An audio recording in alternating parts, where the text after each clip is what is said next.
Kamshis. So, ayan, magandang tanghali. Today is February 20th, 2026. So, ngayon, ang topic ko naman is paano matulungan magpasaya ng anak mo.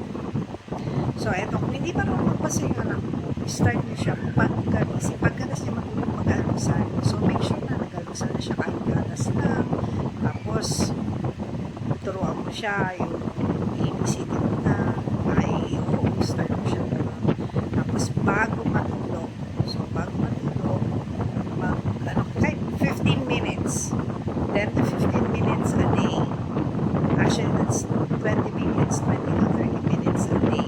Kasi nga, half-half. So, 10 minutes umaga, 15 minutes, 10 minutes to 15 minutes a gabi. Gawin mo siyang habit. Makikita mo na lang siya sa ibabaw ng table mo, maglagay ka ng comics. Marunong na siya basa ng compound words. So, baba mo lang yung comics dun sa table, kung saan easy nilang makita.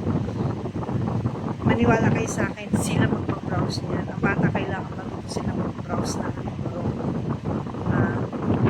Ang libro napaka-importante.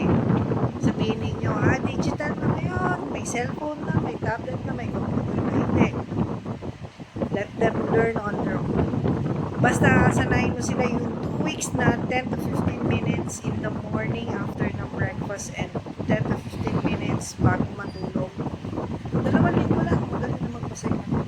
Maniwala ako sa akin. Ganun lang kabilis yun. Yung mga anak ko, natuto sila sa ganung paraan. Talagang nag-i-invest ako sa comics, sa mga learning materials. Simple lang. Yung makalain mo lang. So, board sila po sa nila. Yun ang pinaka-basic